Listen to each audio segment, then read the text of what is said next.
Hello बच्चों, जय हिंद। आज जो लेसन 1 है जिसका नाम है रिलेशन फंक्शन में आज हम रिलेशन स्टार्ट करेंगे जिसको हिंदी में बोलते हैं संबंध। हिंदी में क्या इसे बोलते हैं? संबंध बोलते हैं।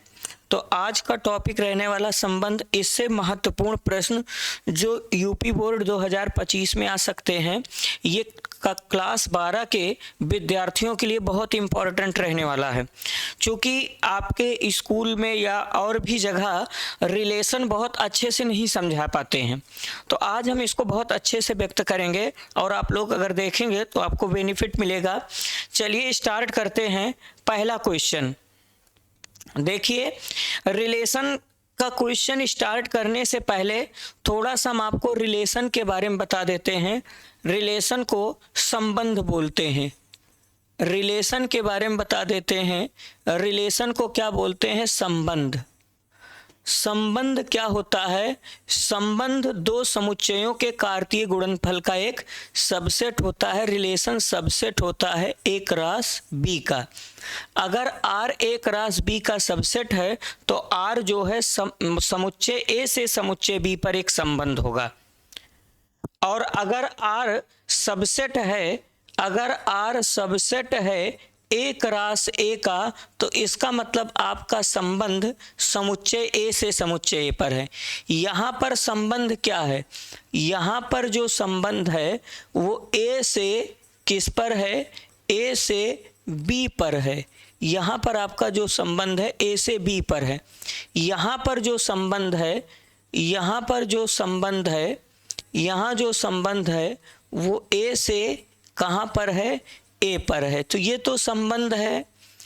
अब एक चीज आपको इसमें कीवर्ड समझना है।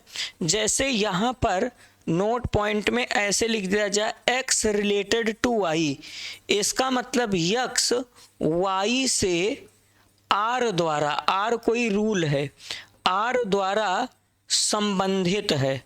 r द्वारा क्या है? संबंधित है। इसको समझो, x y से r द्वारा संबंधित है। जैसे एग्जाम्पल के तौर पर लिख दिया जाए एग्जाम्पल के तौर पर ऐसे कि x रिलेटेड टू y बराबर लिख दिया जाए x बराबर क्या? y। अब हमारा जो संबंध है वो बराबर का संबंध है, मतलब x y के क्या है? बराबर है। ऐसे रिलेशन लिख दिया जाए x रिलेटेड टू y, लिख दिया जाए x y से बड़ा है। अब ये बड़ा का संबंध है। समझ में आया? तो ये संबंध है। अब यहाँ पर हमको पढ़ने हैं संबंध के प्रकार। क्या पढ़ने हैं? संबंध के प्रकार। तो संबंध जो है, संबंध के प्रकार में हम लोगों को पढ़ना है, ध्यान से देखो, संबंध के प्रकार।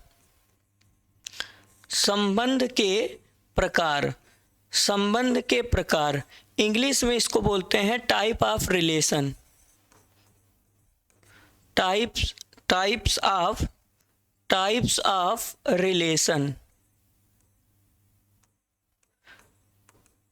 Of relation. संबंध के प्रकार। संबंध के प्रकार में हमको क्या क्या देखना रहता है? यहाँ पर हमको केवल 3 प्रकार के संबंध अच्छे से देखने हैं, 4। तो तीनों में एक आपको देखना है स्वातुल्य संबंध। कौन सा संबंध? स्वातुल्य संबंध। स्वातुल्य संबंध। और एक होता है संक्रामक संबंध। स्वातुल्य के बाद सममित पहले देख लो। सममित संबंध।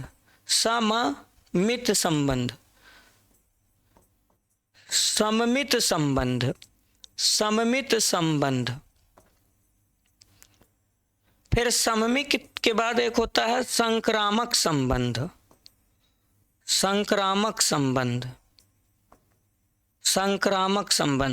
और एक होता है तुल्यता संबंध।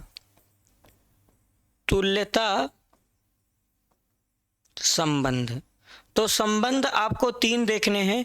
स्वातुल्य को बोलते हैं रिफ्लेक्सिव। क्या बोलते हैं? Reflexive relation. इसे रिफ्लेक्सिव रिलेशन बोलते हैं। इसको बोलते हैं सिमेट्रिक बोलते हैं। इसको बोलते हैं ट्रांजिटिव, ट्रांजिटिव, और इसको बोलते हैं इक्विवेलेंस,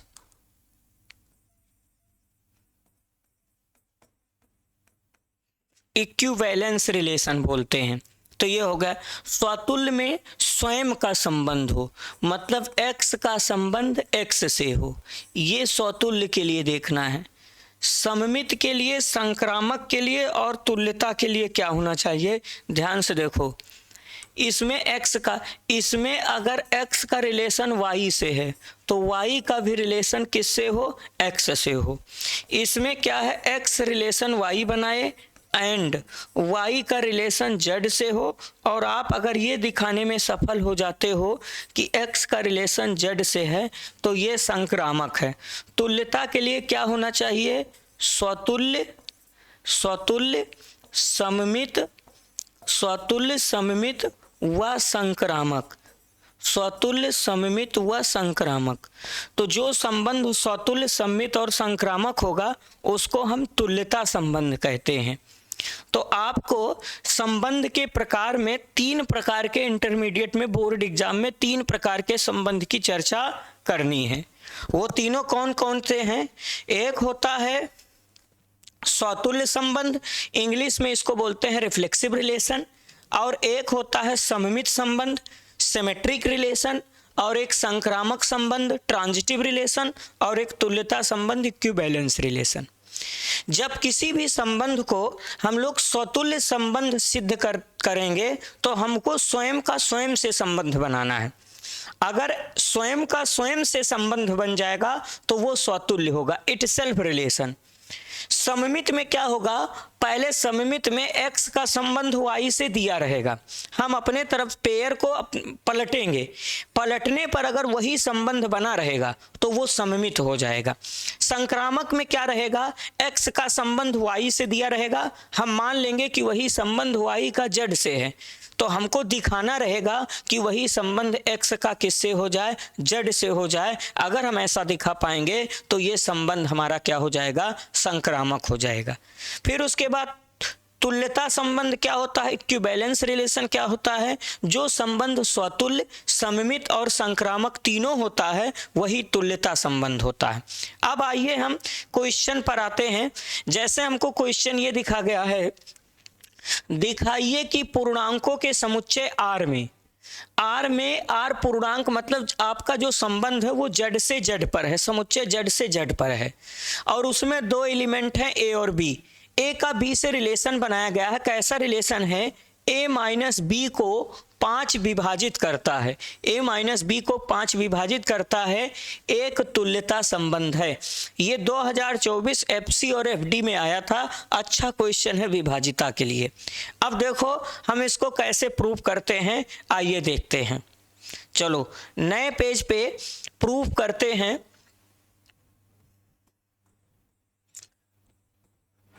पहले हमारा जो संबंध है, संबंध एक बार हम उतार लेते हैं। संबंध R बराबर दिया गया है, 2 एलिमेंट हैं a comma b, such that a minus b को 5 विभाजित करता है, 5 विभाजित करता है, 5 क्या करता है, 5 विभाजित करता है। आप लोग ढंग से देखोगे समझ में आएगा। अब इसको सिद्ध करने के लिए सबसे पहले हम हेडिंग डालेंगे स्वतुल्य। सबसे पहले हम क्या चेक करेंगे, स्वतुल्य। स्वतुल्य को बोलते हैं रिफ्लेक्सिव। ऐसे ही आपको पेपर में लिखने हैं। सबसे पहले हम स्वतुल्य की जांच करते हैं। अब देखो स्वतुल्य में एक बार पहले संबंध उतार देते हैं, ध्यान से देखो। संबंध में 2 एलिमेंट हैं a comma b, such that a minus b को 5 विभाजित करता है। 5 क्या करता है, 5 विभाजित करता है। अब ध्यान से देखो, ये आपका संबंध है। ये प्रश्न, अभी हम केवल प्रश्न उतार लिए हैं। 2 बार देखो, a माइनस बी को 5 विभाजित करता है। अब आप लोग देखोगे, ढंग से देखिए। देखो स्वतुल्य में हमको क्या चेक करना रहता है कि स्वयं का स्वयं से रिलेशन बनाओ। हम यहाँ स्वयं स्वयं करेंगे। जब यहाँ स्वयं हमारा संबंध टारगेट रहता है ए का रिलेशन बी से हो जाए। प्यारे बच्चों, जब हम यहाँ पर स्वयं स्वयं करेंगे, जब यहाँ पर हम स्वयं ए कर देंगे तो ए में से ए घट जाएगा 0। अब हम देखेंगे 0 को 5 विभाजित करता है, यस करता है। 0 जो है 5 से विभाजित है, भाग देंगे 5 शून्य शून्य। तो यहाँ पर हम लिख देंगे, देखो क्या लिखेंगे, हम लिखेंगे, ध्यान से देखो, हम लिखेंगे ए माइनस ए का मतलब क्या हुआ 0। 5 से क्या है, 5 से विभाजित है ना, 5 से क्या है, विभाजित है, विभाजित है। अरे जब a माइनस बी 5 से विभाजित है, जब a माइनस बी को 5 विभाजित करता है, इसका मतलब a माइनस बी जब 5 से विभाजित है तो a का संबंध b से है। और अगर a माइनस ए मतलब 0, अगर a माइनस ए मतलब 0 5 से विभाजित है तो a का संबंध a से होगा। तो यहाँ क्या बनेगा, यहाँ a का संबंध a से बन गया। तो जब a का संबंध a से बन गया तो बस लिख देंगे अतः r स्वतुल्य है। अतः r क्या है, स्वतुल्य है। बस ज़्यादा दिमाग नहीं लगाना। इसको लिख सकते हो फॉर ऑल ए बिलोंग करता है जेड। जेड का मतलब जेड माने पूर्णांक, जितने भी पूर्णांक हैं सबका स्वयं से रिलेशन है। तो ये स्वतुल्य हो गया। फिर स्वतुल्य के बाद अगली हेडिंग हम डालते हैं सममित। स्वतुल्य के बाद हम क्या देखेंगे, सममित। सममित को बोलते हैं सिमेट्रिक। सिमेट्रिक एक प्रश्न अगर आप समझ जाओगे तो हर एक सवाल समझ जाओगे। सिमेट्रिक में जो रिलेशन दिया है, मतलब ए का रिलेशन बी से दिया है, इसको ऐसे भी लिख सकते हो, ए का रिलेशन बी से दिया है। कैसा रिलेशन है, ए माइनस बी को 5 विभाजित करता है, को 5 विभाजित करता है।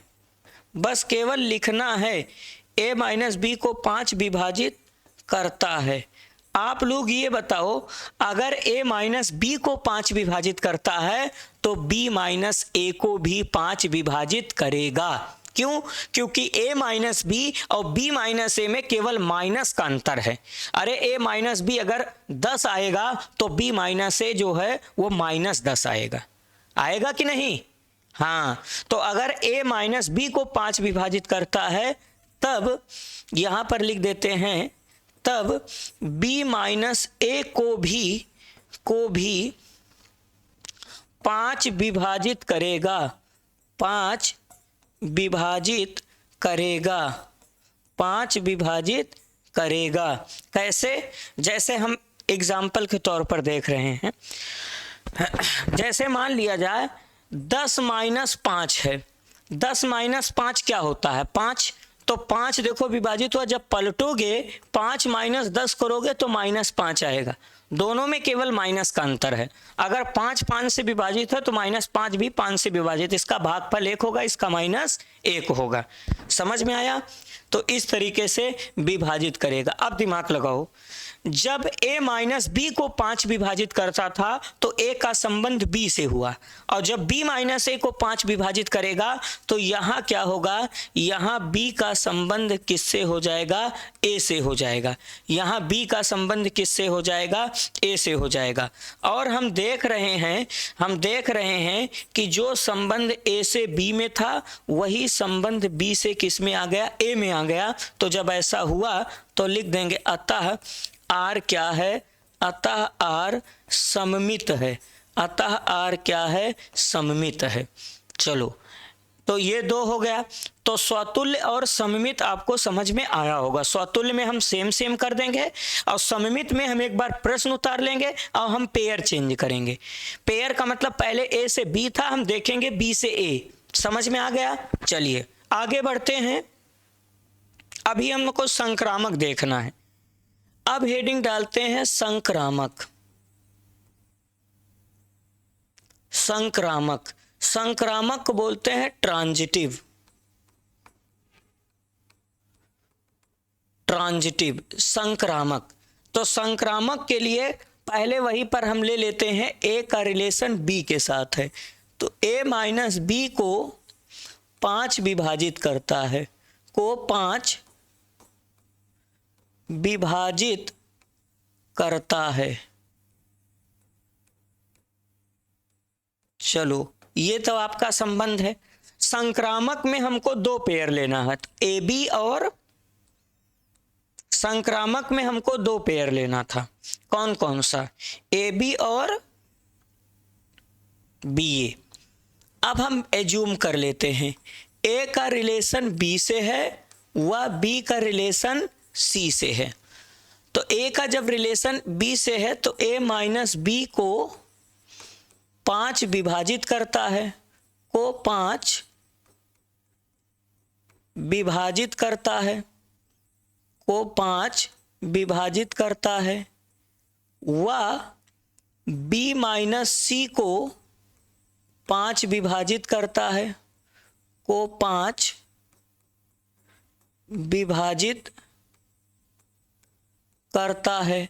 अब आप दिमाग लगाओ, जब a माइनस बी और b माइनस सी को 5 विभाजित करता है, इसमें हमको b को खत्म करना है।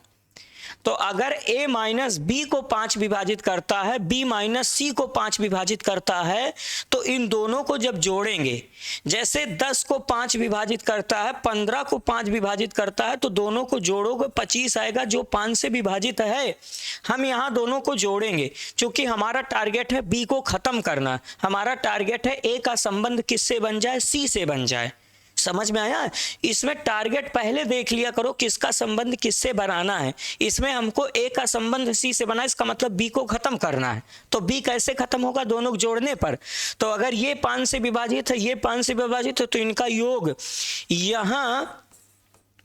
यहाँ a minus b plus b minus c भी 5 से विभाजित होगा, भी 5 से विभाजित है, ये विभाजित है। समझ में आया? डायरेक्ट लिख देंगे, दोनों को जोड़ेंगे। अब b से b कट गया, बचा कितना? a माइनस सी 5 से विभाजित है, a माइनस सी 5 से विभाजित है। और जब a माइनस सी 5 से विभाजित है तो a का संबंध किससे बन गया? c से। तो हम देख रहे थे कि जो संबंध a से b में था, b से c में था, वही संबंध a से कहाँ बन गया? c में बन गया। तो बोल देंगे अतः r क्या है? संक्रामक है। r संक्रामक है। अब ध्यान से देखो, पीछे हम देखे थे स्वतुल्य है, सम्मित है, और यहाँ पर संक्रामक है।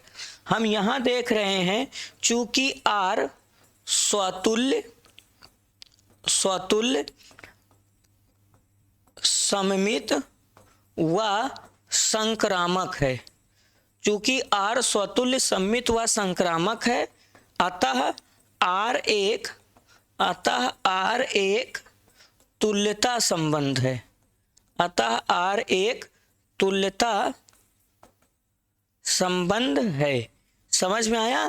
तो कुल मिला के ये आपको बताया गया कि किस हिसाब से आपको क्वेश्चन लिखने हैं। आएगा तो ये 5 नंबर का क्वेश्चन आएगा।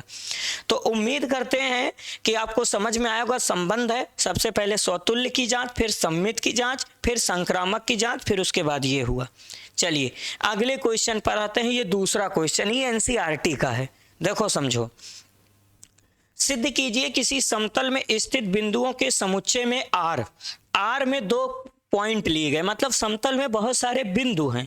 उन बिंदुओं में 2 बिंदुओं को लिया गया है। किन 2 बिंदुओं को लिया गया है? P और Q को, और उन पर संबंध बनाया गया कि बिंदु P की मूल बिंदु से दूरी बिंदु Q की मूल बिंदु से दूरी, बिंदु P की मूल बिंदु से दूरी, बिंदु P की मूल बिंदु से दूरी, बिंदु Q यहाँ लिखना था, बिंदु Q की मूल बिंदु से दूरी समान है। द्वारा प्रदत्त संबंध R एक तुल्यता संबंध है। पुनः सिद्ध कीजिए कि अगर P मूल बिंदु नहीं है से संबंधित सभी बिंदुओं का समुच्चय बिंदु P से होकर जाने वाले एक ऐसे वृत्त को निरूपित करता है जिसका केंद्र मूल बिंदु है। समझ में आसान है। तो इसको हम सबसे पहले सॉल्यूशन में हम संबंध को थोड़ा सा अच्छा से लिखेंगे। हमारा जो संबंध है, संबंध कैपिटल R है, इसमें 2 बिंदु हैं P और Q सच दैट इनका संबंध है OP बराबर क्या, OQ। OP बराबर OQ, जहां O क्या है, जहां O मूल बिंदु है। O क्या है, जहां O मूल बिंदु है, जहां O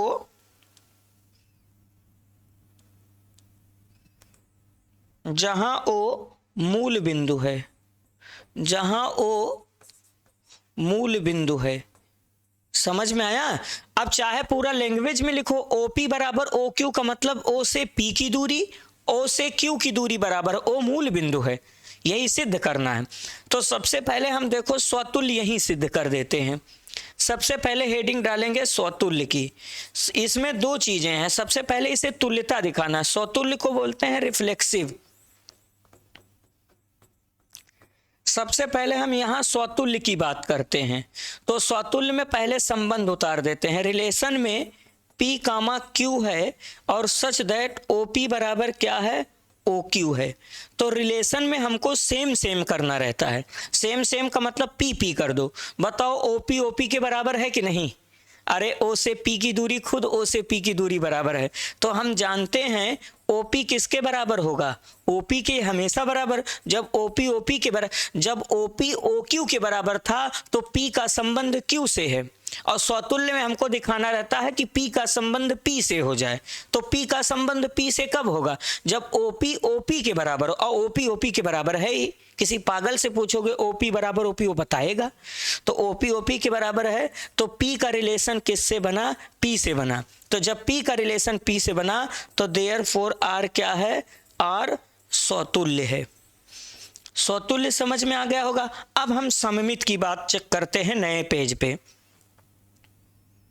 सममित, स्वतुल्य के बाद अगली हेडिंग डालेंगे सममित। सममित को बोलते हैं सिमेट्रिक। सिमेट्रिक देखो, सिमेट्रिक में यहां पर P का रिलेशन Q से दिया गया है। कैसा रिलेशन दिया है, OP बराबर है OQ के। ये देखो आप लोग कंफ्यूज मत होइए, चाहे रिलेशन को ऐसे लिख दो P कामा Q, चाहे ऐसे लिख दो कि P रिलेटेड है किससे, Q से, बात एक ही है। ठीक है, चलिए। तो OP बराबर OQ ये रिलेशन दिया है। अब सममित में हमको ये चेक करना है कि अगर OP बराबर OQ के है तो क्या OQ OP के बराबर होगा कि नहीं। ऑब्वियस बात है, होगा। तो यहाँ पर हम देख रहे हैं, यहाँ OQ बराबर OP भी होगा, ये भी होगा, होगा कि नहीं। बस केवल मूर्ख बनाने वाली बातें यहाँ हो रही हैं। अब ध्यान से देखो, अगर OP OQ के बराबर है तो P का संबंध Q से है, और अगर OQ OP के बराबर है तो Q का संबंध किससे होगा, P से। तो हम देख रहे हैं कि जो संबंध P का Q से था वही संबंध Q का P से है। इसका मतलब देयरफॉर R क्या है, R सममित है। कहीं कोई कंफ्यूजन नहीं है, बस एक ही टाइप का हर चीज लिखना है। सममित हो गया। फिर सममित के बाद अगली हेडिंग डालते हैं संक्रामक। संक्रामक, संक्रामक को बोलते हैं ट्रांजिटिव। संक्रामक में क्या होता है, पहले तो रिलेशन उतार दीजिए। रिलेशन है P का रिलेशन Q से है। कैसा रिलेशन है, OP बराबर OQ है, ये दिया है। संक्रामक में हम दो पेयर लेते हैं। हम एक पेयर लेते हैं P का रिलेशन Q से है, व Q का रिलेशन हम यस से मान लेते हैं, QS मान लेते हैं।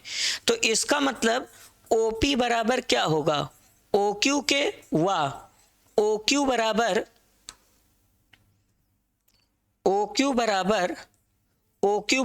OS होगा, होगा कि नहीं। अब आप देखो, अगर OP OQ के बराबर है, OQ OS के बराबर है, तब OP किसके बराबर होगा, OS के बराबर होगा कि नहीं। तो अगर OP OS के बराबर है तो यहाँ पर P का रिलेशन किससे हो गया, S से। तो हम देख रहे हैं कि जो P का रिलेशन Q से था वह Q का रिलेशन S से था, वही रिलेशन P का किससे हो गया, S से हो गया। समझ में आया। यहाँ पर हम एक पेयर ले लेते हैं, PQ और QS लेते हैं। तो जब PQ का मतलब OP बराबर OQ है, O मूल बिंदु है, मूल बिंदु से P की दूरी मूल बिंदु से Q की दूरी समान है। और यहाँ मूल बिंदु से Q की दूरी मूल बिंदु से S की दूरी समान है, तो OP बराबर OQ और OQ बराबर OS, तो OP OS के बराबर हो गया। जब OP OS के बराबर हुआ तो P का संबंध S से हो जाएगा, और जब P का संबंध S से हो जाएगा तो देयरफॉर R क्या है, R संक्रामक है। R क्या है, R संक्रामक है। तो R स्वतुल्य है, सममित है, संक्रामक भी है, अतः R एक तुल्यता संबंध है। R एक तुल्यता संबंध है। R एक तुल्यता संबंध है। यहाँ पर पता चल गया कि R एक तुल्यता संबंध है। चलिए अब इसमें एक चीज और समझना था। पहले तो ये सिद्ध करना था कि R एक तुल्यता संबंध है। पुनः सिद्ध कीजिए कि अगर बिंदु P मूल बिंदु नहीं है तो बिंदु P से संबंधित सभी बिंदुओं का बिंदुपथ ना ऐसे होकर जाने वाले एक वृत्त को निरूपित करता। आप दिमाग लगाओ। चलो इसको हम नए पेज पे समझाते हैं। अब देखो, अब हम लिख रहे हैं यदि आपका बिंदु P does not equal to 0 0, मतलब बिंदु P मूल बिंदु नहीं है, मूल बिंदु नहीं है, मूल बिंदु नहीं है। अगर बिंदु P मूल बिंदु नहीं है तो बिंदु P से संबंधित सभी बिंदु की दूरी मूल बिंदु से समान होगी। अरे यार, आपका जो संबंध है, आपका संबंध है OP बराबर क्या, OQ। अगर OP OQ के बराबर है तो इसका मतलब P Q से संबंधित है ना। P Q से क्या है, संबंधित है। यहाँ P जो है Q से संबंधित है। ये आपको दिया है, ये प्रश्न में दिया है। ठीक है, तो अगर बिंदु P मूल बिंदु नहीं है ना, बिंदु P मूल बिंदु नहीं है, मूल बिंदु, ये मूल बिंदु है, बिंदु P मूल बिंदु नहीं है, तब बिंदु P से संबंधित, ध्यान से देखो, तब बिंदु P से संबंधित, तब बिंदु P से संबंधित समस्त बिंदु, तो बिंदु P से समस्त बिंदु, तब बिंदु P से संबंधित समस्त बिंदुओं में हम कौन कौन बिंदु, Q R S T ना, X Y Z, बहुत सारे बिंदु हैं। तब बिंदु P से संबंधित समस्त बिंदुओं की मूल बिंदु से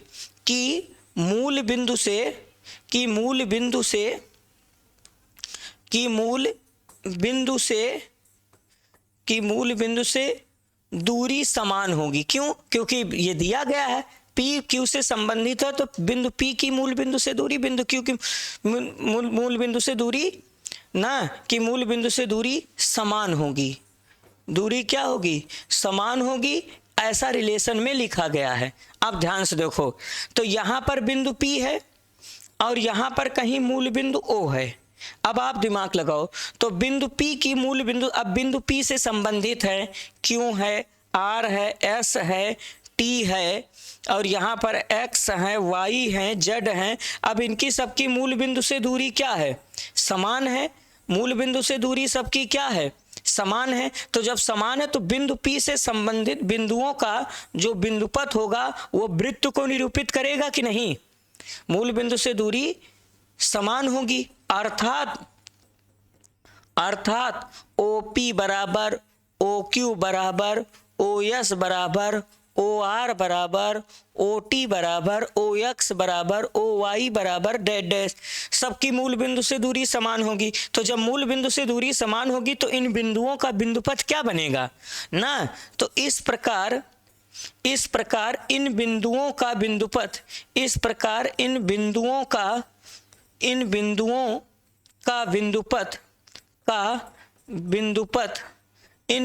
का बिंदुपथ एक वृत्त को निरूपित करेगा, एक वृत्त को निरूपित करेगा। इन बिंदुओं का बिंदुपथ एक वृत्त को निरूपित करेगा, निरूपित करेगा जिसका केंद्र मूल बिंदु होगा, निरूपित करेगा जिसका केंद्र मूल बिंदु होगा, जिसका केंद्र 0 0 माने मूल बिंदु होगा, मूल बिंदु होगा। तो आप लोगों को एक बार फिर से बता दे रहे हैं, सबसे पहले हमको तुल्यता संबंध सिद्ध करना था, वो हमने सिद्ध किया। अब हमसे क्या पूछा गया है कि अगर बिंदु P मूल बिंदु के बराबर नहीं है, पहले तो हमको संबंध में दिया गया है कि अगर P Q से संबंधित है तो OP OQ के बराबर है, ये प्रश्न में दिया है। और अगर बिंदु P मूल बिंदु नहीं है तो बिंदु P से जितने भी बिंदु संबंधित रहेंगे, भाई बिंदु P से बहुत सारे बिंदु संबंधित हैं, हम मान लेते हैं Q R S T, ये सब बिंदु P से संबंधित। अगर बिंदु P से Q संबंधित है तो OP बराबर OQ है, और अगर बिंदु P से Q संबंधित है, R संबंधित है, S संबंधित है, तो सबकी मूल बिंदु से दूरी समान होगी कि नहीं? संबंध हुआ तो यही तो है। तो यही लिखा गया है, यदि बिंदु P मूल बिंदु नहीं है तब बिंदु P से संबंधित समस्त बिंदुओं इतना इतना की मूल बिंदु से दूरी समान होगी, अर्थात OP बराबर OQ बराबर OS। तो अगर O यहाँ कहीं बीच में है और O से P की दूरी, Q की दूरी, सबकी दूरी समान है, तो सबको जब आप मिलाओगे तो एक सर्कल बनेगा कि नहीं? बताओ, एक वृत्त बनेगा कि नहीं? तो वही एक वृत्त बनेगा, यही हमको यहाँ पर लिख देना था। समझ में आया बच्चों? चलिए आगे बढ़ते हैं। तो ये नॉर्मल क्वेश्चन था, ये बस इतना केवल लिखना था। चलिए अगला है सिद्ध कीजिए, ये भी NCERT का सवाल है, ये भी किसमें है? NCERT। सिद्ध कीजिए कि समस्त बिंदुओं के समुच्चय A में R में दो त्रिभुज लिखे गए हैं, T1, T2, T1, T2 के समरूप है, द्वारा परिभाषित संबंध एक तुल्यता संबंध है। तो सबसे पहले एक तुल्यता संबंध दिखाना है। फिर लिखा गया भुजाओं 3, 4, 5 वाले समकोण त्रिभुज ना, T1 भुजाओं इतना वाले, T2 भुजाओं इतना वाले, T3 पर विचार कीजिए, T1 T3 में कौन त्रिभुज किससे परस्पर संबंधित है। चलो सबसे पहले प्रूफ में हम सबसे पहले संबंध लिख देते हैं। हमारा जो संबंध है, संबंध R जो है, संबंध R में दो त्रिभुज हैं, T1 और T2। इसका क्या है? T1 T2 के समरूप है, T1 T2 के समरूप है, समरूप है, T1 T2 के समरूप है, अर्थात ऐसे लिखेंगे T1 T2 के समरूप है। ये समरूपता का सिंबल है। इसको हम ऐसे भी लिख सकते हैं कि T1 का रिलेशन T2 से है। कैसा रिलेशन है? T1 समरूप है किसके? T2 के। ये संबंध आपको प्रश्न में दिया गया है। अब इसमें हमको सिद्ध करना है कि यह एक तुल्यता संबंध है। तुल्यता के लिए सबसे पहले क्या चेक करते हैं? स्वतुल्य। तो सबसे पहले हेडिंग डालते हैं स्वतुल्य। स्वतुल्य, स्वतुल्य में हम देखेंगे T1 का संबंध T2 से है। कैसा संबंध है? T1 समरूप है T2 के। अब स्वतुल्य में हमको क्या दिखाना रहता है? T1 का T1 से संबंध दिखाना रहता है, स्वयं का। आप बताओ, दुनिया में जितने भी त्रिभुज है सब अपने आप में समरूप होते हैं ना? कोई त्रिभुज स्वयं का समरूप होता है। तो हम जानते हैं, क्या जानते हैं? कोई भी त्रिभुज स्वयं का, स्वयं से कोई भी त्रिभुज स्वयं का समरूप होता है। भाई आप आपके जैसे हो कि नहीं? समरूप होता है। समझ में आया? कोई त्रिभुज स्वयं का समरूप होता है, अर्थात यहाँ लिख देते हैं, अर्थात T1 जो है खुद T1 के समरूप होगा। जब T1 के समरूप हुआ, या T1 ना लिख के कोई पर्टिकुलर लिख देते, T1 ना लिख के कोई और लिख देते हैं। जैसे हम यक्स वक्स लिख देते हैं, T1 ना लिख के हम, अरे T1 की जगह Px हम लिख दें x त्रिभुज x के समरूप है कि नहीं? इसका मतलब x का रिलेशन x से है। भाई x कोई त्रिभुज है, कोई त्रिभुज स्वयं के समरूप होता है कि नहीं? तो x के समरूप होता है।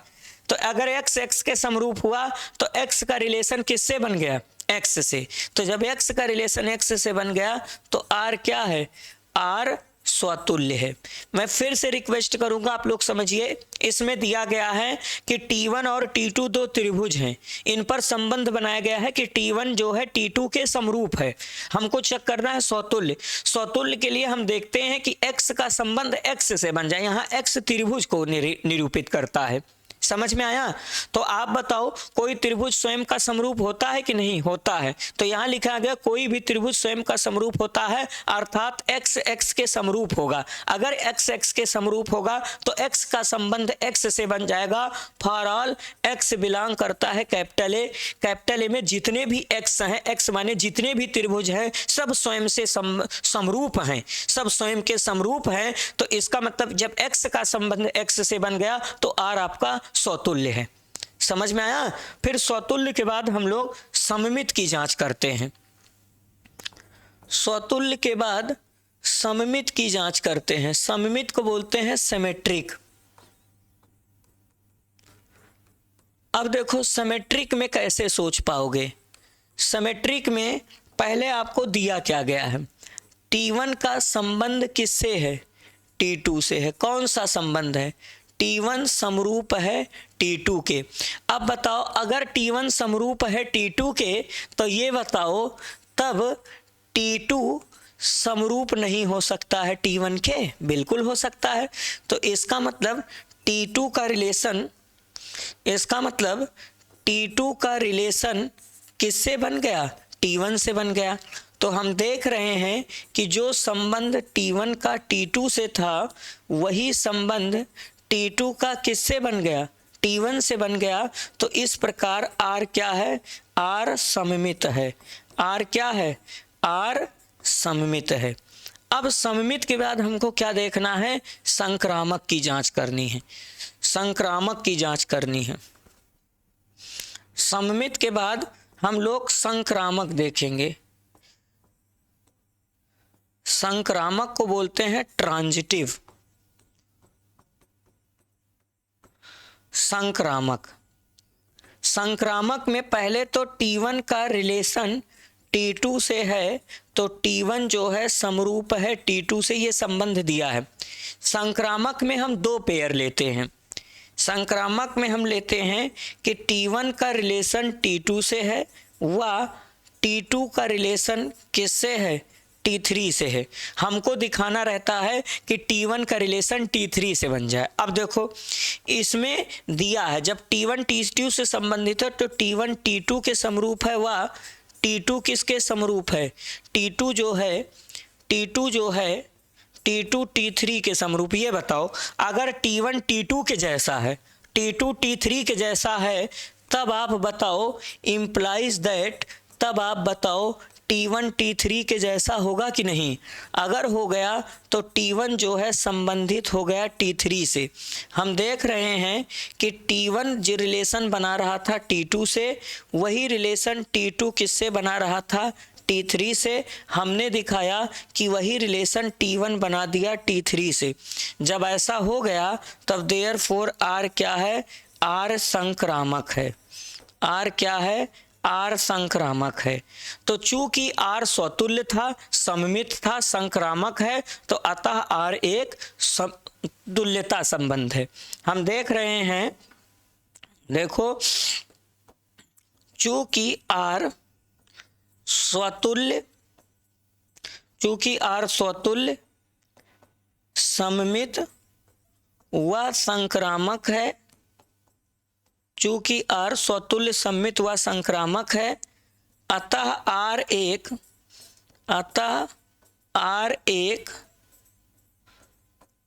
तुल्यता संबंध है। अतः R एक तुल्यता संबंध है। यही हमको प्रूफ करना था। समझ में आया? तो कुल मिला के आपको यही चीज सीखना समझना है। तो एक चीज तो हो गया। अब इसमें और आगे भी क्वेश्चन कुछ पूछा गया है। देखो इसमें पूछा गया है, पहले एक तुल्यता संबंध है, फिर कह रहा भुजाओं 3 4 5 वाले समकोण त्रिभुज। अब समकोण त्रिभुज से तीन भुजाएं दी गई हैं, तीन भुजाएं, तीन तीन भुजा से तीन त्रिभुज। ध्यान से देखो अब क्या करना है, सुनो। तो अब ध्यान से देखो, अब हमको आगे क्या करना है। T1 त्रिभुज की भुजाएं, T1 त्रिभुज की भुजाएं, T1 त्रिभुज की भुजाएं, T1 त्रिभुज की भुजाएं क्या क्या दी गई हैं, 3 4 5। तो T1 एक त्रिभुज, आप छोटा सा यहाँ एक त्रिभुज बना दीजिए, ठीक है। चलो यहाँ पर हम बना देते हैं एक छोटा सा त्रिभुज T1। चलो एक त्रिभुज है, ये T1 त्रिभुज है, समझ में आया। ये T1 त्रिभुज है, इसकी भुजाएं हमको दी गई हैं, कर्ण 5 है, इसको 4 मान लो, इसको 3 मान लो, या आप ऐसे कर दो, इसको 4 मान लो, इसको 3, कोई कसम नहीं है। तो T1 त्रिभुज की भुजाएं ऐसे है। T2 त्रिभुज की भुजाएं, T2 त्रिभुज की भुजाएं, T2 त्रिभुज की भुजाएं, T2 त्रिभुज की भुजाएं कौन कौन सी हैं, देखो। T2 त्रिभुज की जो भुजाएं हैं वो कौन सी है, 5 12 13। क्या क्या है, 5 12 13। तो 5 12 13 से एक त्रिभुज यहां भी बनाओ आप,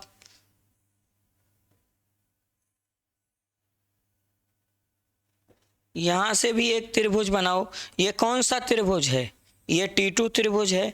13 कर्ण है तो ये कर्ण रहेगा, इसको आप लोग 12 कर दीजिए, इसको 5 कर दीजिए, ये हुआ।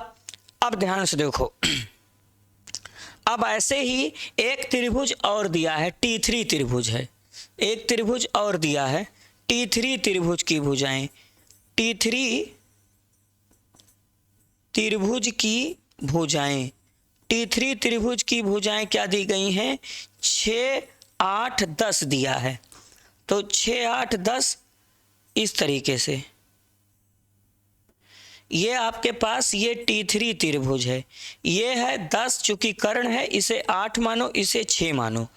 अब हमको ये देखना है कि कौन सा त्रिभुज किससे संबंधित है। समझ में, 3 त्रिभुज दिए हैं, हमसे कह रहा कि कौन सा त्रिभुज किससे संबंधित है। यहाँ संबंध जो है समरूपता का, अब हम हर त्रिभुज में चेक करेंगे। अब हम किस में चेक करेंगे, T1 व T2 में। अब इन दोनों त्रिभुजों में चेक करते हैं। दो त्रिभुज समरूप कब होते हैं, जब इनकी संगत भुजाएं समानुपाती हो, आप लोग पढ़े हो। तो इसकी संगत भुजा 5 है बटे इसकी संगत भुजा 13 है, कर्ण बटा कर्ण। इसका आधार 4 है लंब, इसका लंब 5 है, और उसका आधार 3 है और इसका आधार 12 है। ये समानुपाती नहीं है, समझ में आया, ये समानुपाती नहीं है, समानुपाती नहीं है, समानुपाती नहीं है। जब समानुपाती नहीं है तो इसका मतलब क्या है कि T1 जो है T2 के समरूप नहीं है। तो जब समरूप नहीं है तो T1 जो है T2 से संबंध नहीं बना रहा है। ये T1 T2 अलग है, ये T1 T2 अलग है, ये T1 T2 और तो क्वेश्चन वाला है, ये अलग है। T1 T2 भुजा सबब दे दिया है, समझ में आया। तो ये T1 T2 में, तो पहले हम T1 T2 में देख रहे थे, अब हम किस में देखेंगे, अब हम देखेंगे T2 व T3 में। अब इसमें भी देखेंगे T2 और T3 में। देखो T2 का कर्ण कितना है 13, T3 का कर्ण कितना है 10, इसका लंब कितना है 5, इसका लंब कितना है 8, इसका आधार कितना है 12, इसका आधार 6 है। ये भी समान अनुपात नहीं है। अरे 13 बटा 10 5 बटा 8 के ये भी भुजाएं समानुपाती नहीं है, समानुपाती नहीं है, समानुपाती नहीं है। जब समानुपाती नहीं है तो इसका मतलब T2 जो है समरूप नहीं है T3 के, इसका मतलब T2 जो है वो T3 से संबंधित नहीं है। अब किस त्रिभुज में देखेंगे, अब हम देखेंगे भाई T1 T2, अब हम देखेंगे T1 और T3 में। अब हम किस त्रिभुज में देखेंगे, T1 और T3 में। अब लिखेंगे T1 व T3 में, इन दोनों। T1 का लंब कितना है 5, कर्ण मतलब इसका कर्ण कितना है 10, इसका आधार लंब कितना है 4, इसका लंब है 8, उसका आधार कितना है 3, इसका आधार कितना है 6। देखो सबको हल करोगे, सबको जब कैंसिल करोगे, सबको हल करोगे 1/2 के बराबर आएगा कि नहीं। सबको काटने पर देखो, सबको काटने पर, अच्छा हम देख रहे हैं, सबको काटने पर जब आप सब काटोगे तो 5/2, 1/2, 1/2, 1/2 बराबर हुआ कि नहीं। इसका मतलब भुजाएं समानुपाती हैं। यहाँ पर भुजाएं लिख दीजिए, भुजाएं संगत भुजाएं लिख दीजिए। संगत भुजाएं, संगत भुजाएं समानुपाती हैं। संगत भुजाएं समानुपाती, समानुपाती हैं।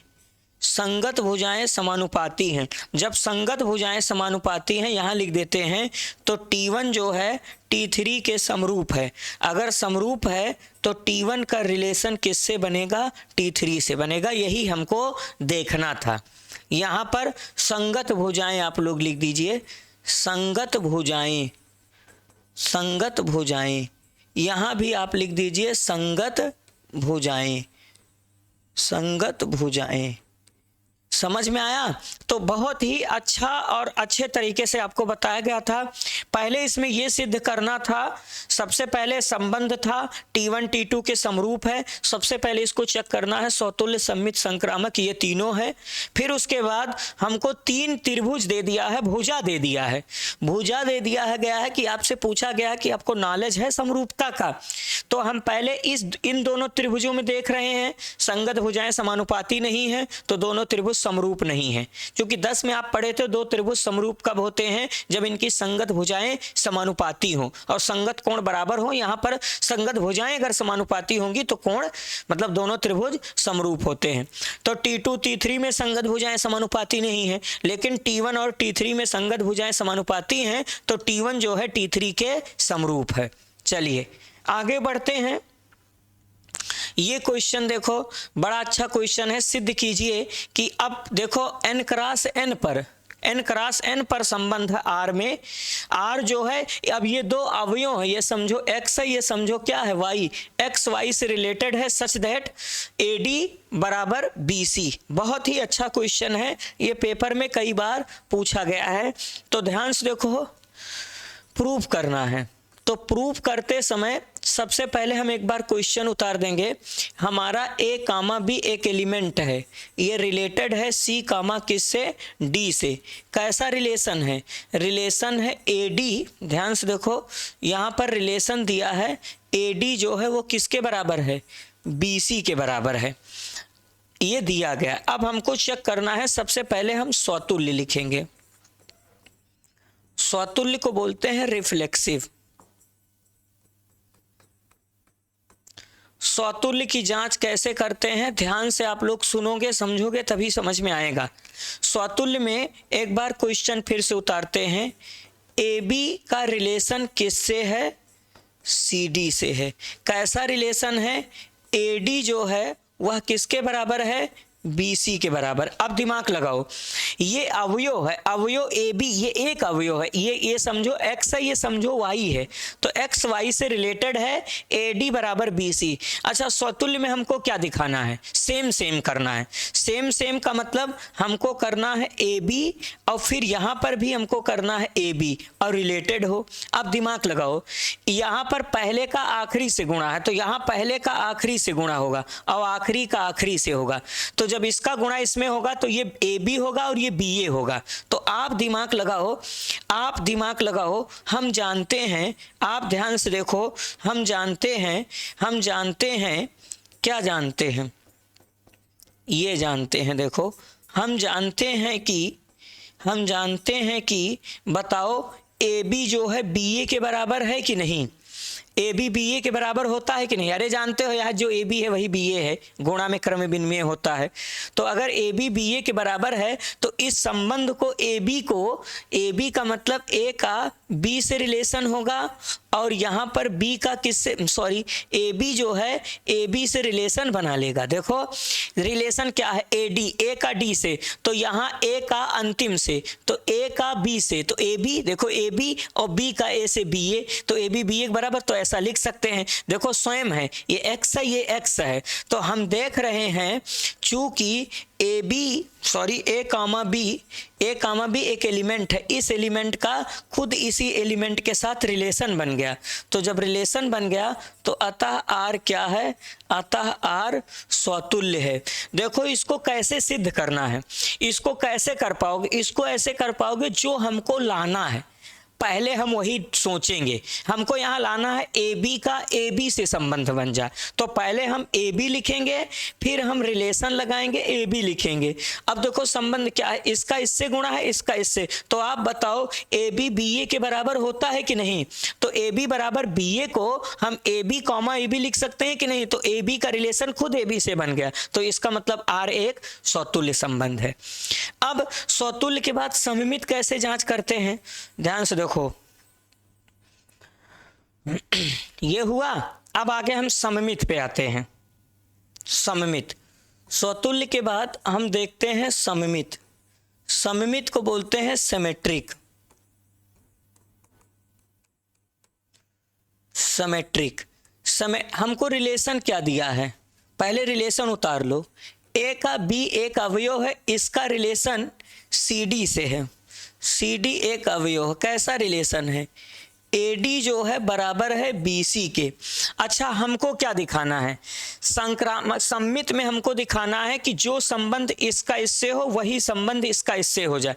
हमको अब इसमें जो दिखाना वही लिखेंगे। अब दिखाना है सी डी का रिलेशन किससे बन जाए, ए बी से, तो सी बी, देखो सी बी बराबर डी ए, हमको लाना है सी बी बराबर डी ए लाना है। तो सी बी बराबर डी ए कब होगा, आप बताओ। अगर ए डी बराबर बी सी है तब ये बताओ, तब आप बी सी बराबर ए डी लिख सकते हो कि नहीं। अरे इनको दोनों का आगे पीछे, अरे ए बराबर बी है तो बी बराबर है। अब हमको क्या लाना है, सी बी लाना है डी ए, दोनों तरफ हम पलट सकते हैं कि नहीं। इसको हम सी बी लिख सकते हैं, इसको क्या लिख सकते हैं, डी ए। और देखो सी बी और डी ए को हम क्या लिख देते हैं, सी बी और डी ए को हम C D related to A B लिख सकते हैं कि नहीं। इसमें यही देखना, जो लाना उसको पहले देखो। हमको लाना था, क्या लाना था, हमको लाना था सी बी रिलेटेड है डी ए से, तो सी बी डी ए से तब रिलेटेड होगा। हमको ये देखो, हमको दिखा, देखो इसमें ए बी रिलेटेड है सी डी से, ये प्रश्न वाला दिया है। हमको दिखाना था कि सी डी जो है वह ए बी से संबंध बना ले। तो यहाँ देखो सी डी ए बी से संबंध कब बना पाएगा, जब हम ये ले आएंगे।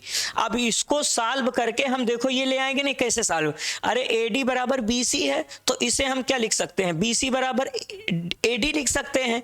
अब हम बी सी को सी बी लिख सकते हैं और ए डी को डी ए लिख सकते हैं। तो देखो सी बी और ए डी को ही इसी से तो ये आया है, तो इसको ऐसा नहीं लिख सकते हैं। तो जहां पर सी बी और डी ए है वहां पर क्या लिख सकते हैं, C D related to A B. इसमें जो लाना पहले वही सोच लेंगे। तो जब ऐसा हुआ, अब ध्यान से देखो, अब यहां पर हम देख रहे हैं कि जो संबंध ए से, मतलब ये एक एलिमेंट है, चूंकि आपका रिलेशन कार्टेशियन पर है, जो कामा इससे जो रिलेशन बन रहा है वही रिलेशन किससे बन रहा है, सी डी का वही रिलेशन ए बी से बना। अरे इस अवयव का जो इससे रिलेशन बना, पलटने के बाद भी वही रिलेशन बना। तो देयरफॉर आर क्या है, आर सममित है। आर क्या है, सममित है, आर सममित है। अब सममित के बाद हम संक्रामक की बात करते हैं। ध्यान से देखो, संक्रामक, दिमाग से पूरा लगाना नहीं सब गड़बड़ा जाएगा। संक्रामक, संक्रामक को बोलते हैं ट्रांजिटिव। संक्रामक, संक्रामक में हम दो पेयर लेते हैं। कौन सा दो pair, A B related C D व C D related E F. अब दिमाग लगाओ, जब ए बी सी डी से रिलेटेड है तो इसका मतलब ए डी बराबर बी सी, और इसका पहला व व इसका देखो CF बराबर DE, ये दोनों दिया गया। अब हमको लाना क्या रहता है? हमको लाना ये रहता है कि इस वाले एलिमेंट का आखिरी वाले एलिमेंट से हमको क्या लाना है? हमको लाना है AB का रिलेशन बन जाए किससे? EF से। इसका मतलब हमको AF बराबर BE लाना है। हमको क्या लाना है? AF बराबर BE। इसका मतलब AF होना चाहिए, BE होना चाहिए। इसका मतलब हमको D और C को खत्म करना, ये जो D है और ये C है खत्म करना। अब यहां से हम D का मान निकाल देंगे यहां से। तो ध्यान से देखो, यहां पर A है, यहां से D का मान निकाल देंगे। D की वैल्यू क्या हो जाएगी? अरे CF बटे E हो जाए, ये हो जाएगा CF बटे क्या हो जाएगा? E। D की वैल्यू वहां से निकाली गई, बराबर यहाँ कितना है? BC। अब ध्यान से देखो, अब जो कट रहा है उसे कैंसिल करो। देखो पहले तिरछा गुणा करो तो मिल जाएगा ACF बराबर तिरछा गुणा करोगे BCE। अब ध्यान से देखो, जिससे जो कैंसिल हो रहा है कैंसिल कर दो। देखो C से C कैंसिल हो गया, बचा कितना? AF बराबर BE बचा कि नहीं? और AF बराबर B ही तो हमको लाना था। तो AF बराबर BE को हम ऐसा नहीं लिख सकते हैं कि AB जो है रिलेटेड हो जाए किससे? EF से। देखो AF बराबर BE, अरे AB रिलेटेड EF का मतलब क्या है? AF और BE के बराबर हो। अगर AF BE के बराबर है तो AB जो है EF से संबंधित बना लेगा। संक्रामक में क्या होता है कि X का संबंध Y से हो, Y का Z से हो, तो X का भी किससे हो जाए? Z से हो जाए। तो यहां पर देखो AD बराबर BC है और CF बराबर DE है। तो यहां से हमको D नहीं लाना, तो D का मान यहां से बताओ D बराबर क्या हो जाएगा? CF बटे E होगा कि नहीं? सॉरी, D बराबर क्या होगा? CF बटे E होगा कि नहीं? यहां से अगर D की वैल्यू निकालोगे तो CF बटे E होगा। तो यही D की वैल्यू CF बटे E यहाँ रखा गया है। यहाँ फिर सॉल्व किया गया तो AF बराबर BE है। जो AF BE के बराबर, इसका मतलब AB का रिलेशन EF से हुआ। तो जब ऐसा हो गया, हम देख रहे थे, ध्यान से देखो, समझोगे धैर्य रख के तो समझ में आ जाएगा। अब देखो यहां से देखो, तो हम देख रहे थे चूंकि जो रिलेशन AB का CD से है वह CD का रिलेशन EF से है, वही रिलेशन हमने क्या दिखाया? AB का रिलेशन किससे दिखा दिया? EF से दिखा दिया। क्योंकि यहाँ पर जो आपका जो यहाँ पर संबंध है ना, वो संबंध n क्रॉस n पर है। इसका मतलब आपका जो एलिमेंट होगा ना, वो एलिमेंट ऑर्डर पेयर में होगा, n क्रॉस n, मतलब AB और CD वाला एलिमेंट है। समझ में आया? तो इसका मतलब ये हुआ। तब देयरफॉर R क्या है? R संक्रामक है। R क्या है? संक्रामक है। चूंकि R स्वतुल्य था, R सम्मित है, R संक्रामक है, तो R चूंकि R स्वतुल्य, सममित व संक्रामक है, अतः R एक तुल्यता संबंध है। अतः R एक तुल्यता संबंध है। तुल्यता संबंध है। तो इस क्वेश्चन को जब आप धैर्य रखकर देखोगे, पूरा मन लगा के जब धैर्य रखकर देखोगे, समझोगे, तो आपको समझ में आ जाएगा। चलिए अगले प्रश्न पे आते हैं। ये देखो क्वेश्चन है, ये देखो, ये बड़ा अच्छा क्वेश्चन है, ये पेपर में आया था, इंपॉर्टेंट क्वेश्चन है। ध्यान से देखो, इसमें क्या सिद्ध करना है, क्या दिया है। यदि R1 तथा R2 समुच्चय A पर तुल्यता संबंध है, अगर R1 R2 समुच्चय A पर तुल्यता संबंध है तो R1 और R2 स्वतुल्य सम्मित संक्रामक तीनों होंगे, ये दिया है। तो हमको सिद्ध करना है कि R1 इंटरसेक्शन R2, देखो सिद्ध कीजिए, R1 इंटरसेक्शन R2 भी सेट A में एक तुल्यता संबंध है। ध्यान से देखो प्रूफ कर रहे हैं। हमको क्या सिद्ध करना है? R1 intersection R2।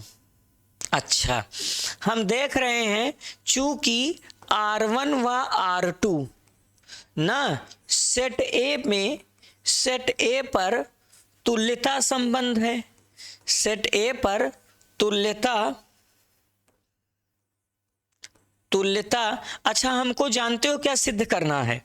हमको सिद्ध करना है R1 इंटरसेक्शन R2 स्वतुल्यता हो। तो तुल्यता के लिए सबसे पहले क्या सिद्ध करेंगे?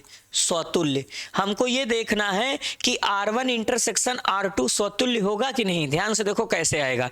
तुल्यता है, अगर R1 R2 सेट ए पर तुल्यता है तब R1 व R2 सेट ए पर स्वतुल्य होंगे कि नहीं? स्वतुल्य होंगे। अगर स्वतुल्य होंगे तब क्या होगा? तब x अगर x R1 में बिलोंग करेगा तब x भाई अगर स्वतुल्य है तब क्या होगा? अगर R1 और R2 सेट ए पर स्वतुल्य हैं तो स्वतुल्य का मतलब क्या होगा कि x R1 में भी होगा और x R2 में होगा। स्वतुल्य क्या है? स्वतुल्य का मतलब x का रिलेशन x से बनेगा। वह x बिलोंग करेगा किसमें? R2 में मिलेगा। फॉर ऑल x बिलोंग करता है कैपिटल ए में जितने भी है। अब देखो x R1 में भी है, x R2 में भी है, तो आपका x बिलोंग कर जाएगा किसमें? R1 इंटरसेक्शन R2 में बिलोंग कर गया। अब इसका मतलब x का R1 इंटरसेक्शन R2 से x से रिलेशन बन गया। देखो R1 इंटरसेक्शन R2 में x आ गया, वही रिलेशन बन गया, x का रिलेशन x से बन गया। तो जब ऐसा बन गया तो बोलेंगे देयरफॉर R1 इंटरसेक्शन R2 स्वतुल्य है। क्या है? स्वतुल्य है। हमको ये सिद्ध करना है कि R1 अब देखो अगर R1 R2 सेट ए पर एक संबंध है तो R1 इंटरसेक्शन R2 भी सेट ए पर एक संबंध होगा। उसी को सिद्ध करना है स्वतुल्य सममित संक्रामक। हमको स्वतुल्य देखना R1 इंटरसेक्शन R2 को, तो R1 और R2 जो है वो स्वतुल्य हैं, तो x R1 में भी होगा, x R2 में भी होगा।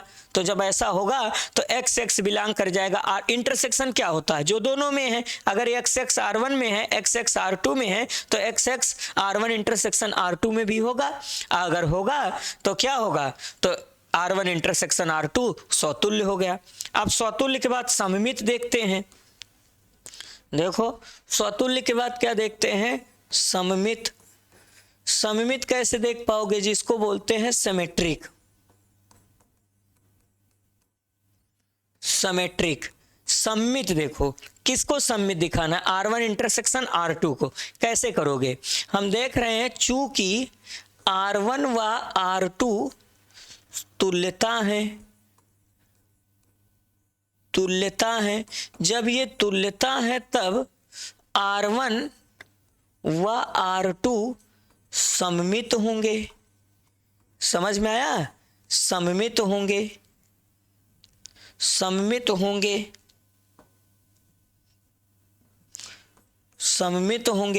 अगर सममित होंगे तब क्या होगा? अगर सममित होंगे तब क्या होगा? तो अगर x कामा y बिलोंग करता है R1 में तो y कामा x भी बिलोंग करेगा किसमें? R2 में, मतलब R1 में। समझ में आया कि नहीं? अच्छा देखो हम दूसरे तरीके से लिख दे रहे हैं। चलो दूसरे तरीके से बताएंगे तो आपको जल्दी समझ में आ जाएगा। थोड़ा सा लैंग्वेज हम चेंज कर दे रहे हैं। चलो हमको क्या दिखाना है? हमको दिखाना रहता है, हमको ये सिद्ध करना है R1 इंटरसेक्शन R2। ये कब सिद्ध? हम मान लेते हैं कि x कामा y बिलोंग करता है R1 इंटरसेक्शन R2 में। अगर हम ये दिखा दें कि y कामा x बिलोंग कर जाए R1 इंटरसेक्शन R2 में तो काम बन जाएगा। देखो जो संबंध x से y में है वही y से z में, तो ये जो संबंधवा होगा R1 इंटरसेक्शन R2 ये स्वतुल्य हो जाएगा, सममित हो जाएगा। अब देखो कैसे।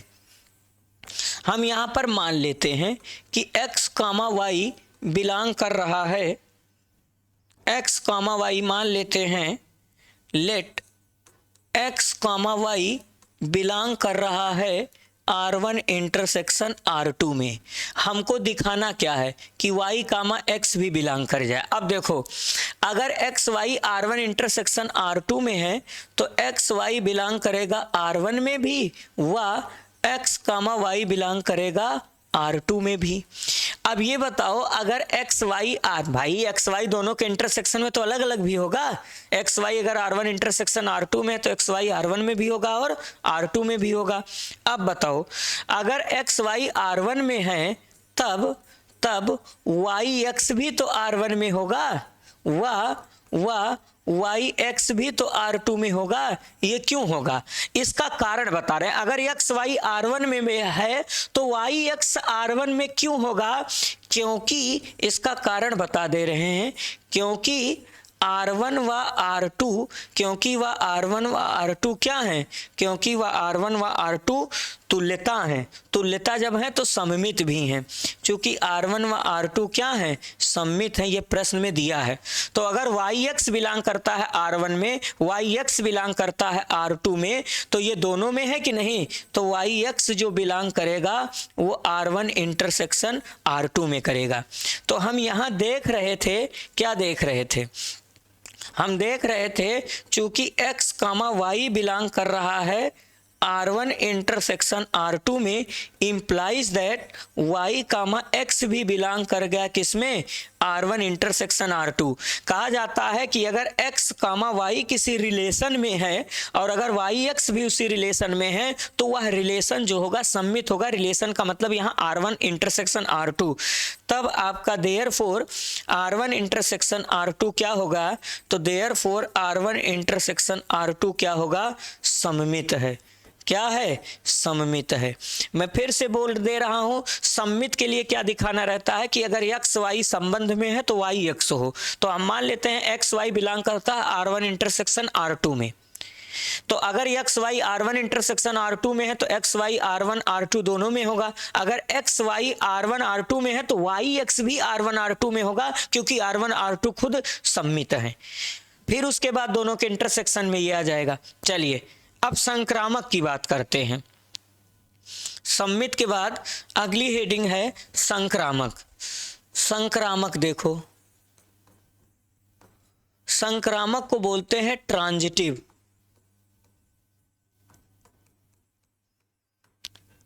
ट्रांजिटिव संक्रामक, देखो संक्रामक में क्या रखता है, संक्रामक में रहेगा कि x कामा y बिलोंग कर रहा है R1 इंटरसेक्शन R2 में। वाह भाई, दो पेयर लेते हैं ना, एक्स वाई व y z, y comma z belong करता है R1 इंटरसेक्शन R2 में। और हमको दिखाना क्या है, हमको दिखाना है एक्स जेड दिखाना रहता है। तो अब देखो कैसे दिखाते हैं। देखो x कामा y बिलोंग कर जाएगा किसमें, R1 में, व x कामा y बिलोंग करेगा किसमें, R2 में। करेगा कि नहीं। अब यहाँ पर ध्यान से देखो, अब यहाँ पर y कामा जेड बिलोंग कर जाएगा R1 में, व y कामा जेड बिलोंग कर जाएगा R2 में। अब हम R1 को फिर से देखो, एक्स वाई बिलोंग करता है इसमें, वाई जेड बिलोंग करता है इसमें, तो हमको दिखाना एक्स जेड बिलोंग कर जाए। तो देखो अगर एक्स वाई इंटरसेक्शन में तो अलग अलग भी होगा, अलग। अब R1 एक साथ कर लेते हैं। लो, एक्स वाई बिलोंग कर रहा है R1 में, व एक्स वाई बिलोंग कर रहा है R1 में, व वाई जेड बिलोंग कर रहा है R1 में। R1 को एक साथ ले लेते हैं। लो, R1 को एक साथ ले लेते हैं। वाह, फिर यहाँ पर ले लेते हैं एक्स वाई बिलोंग कर रहा है R2 में, व वाई कामा जेड बिलोंग कर रहा है R2 में। ये दोनों अलग अलग, R1 R2 को अलग अलग कर देते। अब आप दिमाग लगाओ, अगर एक्स वाई बिलोंग करता है R1 में और वाई जेड बिलोंग करता है R1 में, तो एक्स जेड भी R1 में बिलोंग करेगा, क्योंकि R1 खुद संक्रामक है, क्योंकि R1 खुद तुल्यता संबंध है A पर। तो यहाँ पर हम लिख देंगे एक्स जेड खुद बिलोंग करेगा R1 में, व यहाँ पर भी स्वयं रहेगा एक्स जेड बिलोंग कर जाएगा R2 में, क्योंकि कारण बोल देते हैं, क्योंकि R1 व R2 संक्रामक है। चूंकि R1 व R2 क्या है, संक्रामक है, संक्रामक है। तुल्यता अब देखो XZ R1 में है, XZ R2 में है, तो दोनों में रहेगा, तो XZ बिलोंग कर जाएगा R1 इंटरसेक्शन R2 में। तो हमने क्या देखा, हमने ये देखा, ध्यान से देखो, हम ये देख रहे थे कि x कामा y बिलोंग कर रहा R1 इंटरसेक्शन R2 में, y कामा z बिलोंग कर रहा R1 इंटरसेक्शन R2 में, तो implies that x comma z भी बिलोंग कर रहा है, implies that x comma z भी बिलोंग कर रहा R1 इंटरसेक्शन R2 में। जब ऐसा हो रहा है तो देयरफॉर R1 इंटरसेक्शन R2 संक्रामक है। क्या है? संक्रामक है, संक्रामक है। अगर ये संक्रामक है, अब हम देख रहे हैं चूंकि R1 इंटरसेक्शन R2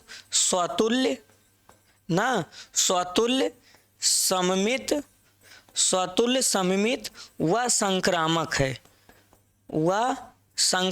है, ये तीनों है। तो लिख देंगे अतः R1 इंटरसेक्शन R2 एक तुल्यता संबंध है, एक तुल्यता संबंध है। तो बहुत ही अच्छे से समझाया गया, आप लोग कोशिश करोगे, ध्यान से रिवाइज करके देखोगे तो आपको समझ में आ जाएगा। अच्छा क्वेश्चन है। चलिए अब हम अगले प्रश्न पे आते हैं। ये देखो क्वेश्चन है, सिद्ध कीजिए समुच्चय ए पर, समुच्चय ए में है, देखो एक है, दूसरा आप कर ले जाओगे, दूसरा क्या है, ए बराबर बी के है, तो स्वतुल्य में ए खुद ए के बराबर होगा, अगर ए बी के बराबर है तो बी ए के बराबर होगा, ए बी के बराबर है, बी सी के बराबर है तो ए सी के बराबर होगा, वो आ जाएगा। पहला हम कर देते हैं, ध्यान से देखो, तुल्यता दिखाना है। रिलेशन आर आपको दिया गया है ए कामा बी, क्या दिया गया है, a comma b, such that mod of A minus B 4 का एक गुणज है, 4 का एक गुणज है, मतलब 4 का गुणज है, 4 के पहाड़े में है, 4 से विभाजित है। अब हमको चेक करना है स्वतुल्य।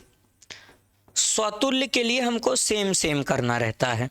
चलो ए का रिलेशन बी से है, कैसा रिलेशन है, mod of A minus B 4 का गुणज है, 4 का चलो एक गुणज है।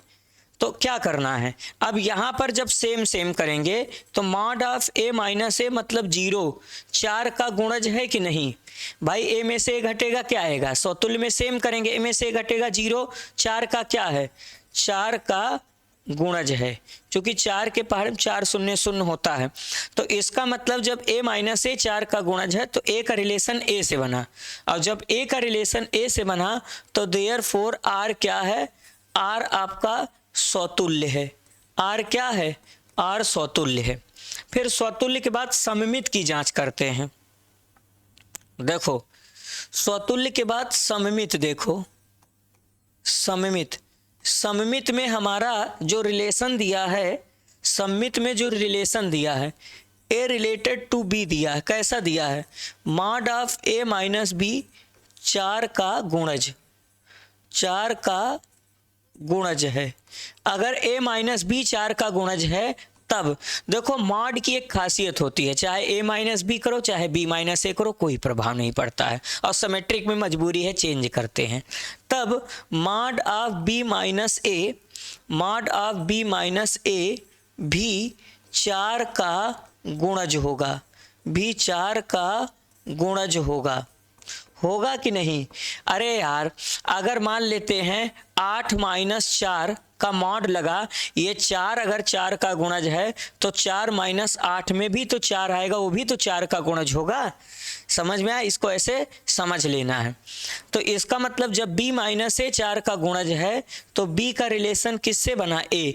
हम देख रहे हैं कि जो a का रिलेशन b से है वही b का रिलेशन a से है, तो जब है तब यहाँ पर बोल देंगे r क्या है, r सममित है, r क्या है, सममित है। चलो फिर सममित के बाद आता है क्या, संक्रामक। अब हम बात करते हैं संक्रामक की। संक्रामक में दो पेयर लेते हैं, ए का रिलेशन बी से हो व बी का रिलेशन सी से हो, तो इसका मतलब जब ए का रिलेशन तो mod of A minus B 4 का गुणज व mod of B minus C 4 का गुणज, दोनों 4 के गुणज हैं। तो अगर a माइनस बी, अब यहाँ देखो अगर ये 4 का गुणज है, ये 4 का गुणज है, तो दोनों का योग करोगे b खत्म हो जाएगा। तो योग करने पर mod of a minus b plus mod of b minus c ना 4 का गुणज है, 4 का क्या है गुणज है, ठीक है। b से b अपने आप खत्म हो जाएगा, तो बचेगा a माइनस सी 4 का गुणज। अगर a माइनस सी 4 का गुणज है तो इसका मतलब a का रिलेशन c से बना। हम देख रहे हैं कि जो रिलेशन हम देख रहे हैं, चूंकि a रिलेशन b से बना रहा, b रिलेशन c से बना रहा, वही रिलेशन a किससे बना दिया, c से बना दिया। तब देयरफॉर r क्या है, r संक्रामक है। r क्या है, आर संक्रामक है। तो चूंकि आर स्वतुल्य सम्मित संक्रामक तीनों है, तो अतः आर एक तुल्यता संबंध है। हम देख रहे हैं चूंकि आर स्वतुल्य सममित स्वतुल्य सम्मित व संक्रामक है, तो लिख देंगे अतः आर एक तुल्यता संबंध है, आर एक तुल्यता संबंध है। ये हो गया। अब क्या करना था इसमें, कह रहा था प्रत्येक दशा में एक से संबंधित अवयवों को ज्ञात कीजिए। अब ध्यान से देखो सेट ए क्या है, जो आपका संबंध है सेट ए क्या है। सेट ए में ध्यान से देखो, सेट ए में 0 से लेकर 12 तक एलिमेंट हैं। सेट ए में क्या है, 0 1 2 3 डैश 12 हैं। अब एक से संबंधित अवयव, एक से संबंधित अवयव, एक से संबंधित अवयव कौन कौन होंगे, खुद एक होगा ना। यहाँ संबंधित का मतलब एक में से एक घटे 0 आएगा, 4 का गुणज है। फिर उसके बाद एक के बाद फिर कौन सा संबंध बना रहा, 5, और फिर उसके बाद 9, 12 होगा नहीं, 9 में से एक घटेगा 8 आएगा, 4 का गुणज है, 5 में से एक घटेगा 4 आएगा, और 1 में से एक घटेगा 0 आएगा ना। संबंधित अवयव ये हैं ना, संबंधित अवयव ये हैं, क्योंकि ध्यान से देखो, क्योंकि मॉड ऑफ 1 माइनस 1 माने 0, 4 का गुणज है, 4 का गुणज है, 4 का गुणज है ना। फिर आगे मॉड ऑफ 1 माइनस 5 क्या आएगा, 4, खुद 4 का गुणज है कि नहीं, 4 का गुणज है। मॉड ऑफ 1 माइनस 9 माने 8 आया, 4 का गुणज है कि नहीं 8। तो यही फिर लास्ट में करना था। एक से संबंधित अवयव क्या हैं, तो एक से संबंधित 1 है, 9 है, और सॉरी 1 5 और 9 है। अच्छा, इसका अगला पार्ट क्या था, इसका अगला पार्ट है ये दिखाना था इसको भी। अब इसको में क्या करना है, देखो स्वतुल्य क्या करोगे, दुनिया में ए के बराबर है स्वतुल्य है, ए बी के बराबर है तो बी ए के बराबर है संक्रामक मतलब सम्मित है। अगर ए बी के बराबर है, बी सी के बराबर है तो ए सी के बराबर होगा, संक्रामक है, स्वतुल्य तुल्यता संबंध हो गया। अब क्या करना था, दूसरे के लिए एक से संबंधित अवयव, तो एक से संबंधित केवल एक है। यहाँ संबंध कैसा है, ए बी के बराबर, यहाँ बराबर का संबंध है, तो इसको आप लोग समझ गए होंगे, उम्मीद करते हैं कि आप लगा ले जाएंगे। तो इस प्रकार संबंध से हम कुछ इंपॉर्टेंट क्वेश्चन पढ़ाए हैं, और यही सब क्वेश्चन इंपॉर्टेंट है। ऐसे ही बस हमारा टारगेट था कि आपको सिखाना था कि आप कैसे लिखोगे। विभाजिता पर एक क्वेश्चन ऐसे लिखना सीखो, फिर उसके बाद ये 2 क्वेश्चन जो हम आपको बताए, ये तो नॉर्मल था, ये क्वेश्चन ये भी इजी है, एनसीईआरटी से है ना। फिर इसके बाद ये जो क्वेश्चन हम बताइए थोड़ा अच्छा क्वेश्चन है, इसको आप लोग मन लगा के अगर एक बार समझोगे तो समझ में आ जाएगा। फिर फिर उसके बाद ये भी क्वेश्चन नॉर्मल था, इसमें R1 देखो, R1 अगर R2 संबंध है तो इनका इंटरसेक्शन भी एक संबंध होगा, उसी को चेक करना है, स्वतुल्य सममित संक्रामक। तो अब हम स्वतुल्य चेक करना, स्वतुल्य का मतलब क्या हो, किसकी स्वतुल्य की बात चेक करनी है, R1 इंटरसेक्शन R2। तो R1 इंटरसेक्शन R2 स्वतुल्य कब होगा, जब x कामा x बिलोंग कर जाए R1 इंटरसेक्शन R2 में। तो हम देख रहे हैं कि R1 R2 से टेपर तुल्यता है, तब R1 R2 से टेपर स्वतुल्य होंगे। तो अगर R1 R2 से टेपर स्वतुल्य होंगे तो x R1 में भी होगा, x R2 में भी होगा। तो अगर x R1 में है, x R2 में है, तो x इनके इंटरसेक्शन में भी होगा, यही चेक करना था, स्वतुल्य हो गया। सममित में क्या था, सममित में देखना था कि अगर x y बिलोंग करता है इंटरसेक्शन में तो y x भी बिलोंग करे।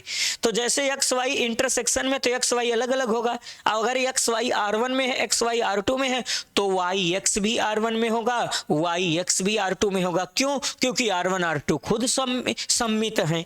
समझ में आया। तो इस तरीके से ऐसे संक्रामक को भी देखा गया, और फिर उसके बाद ये क्वेश्चन नॉर्मल था।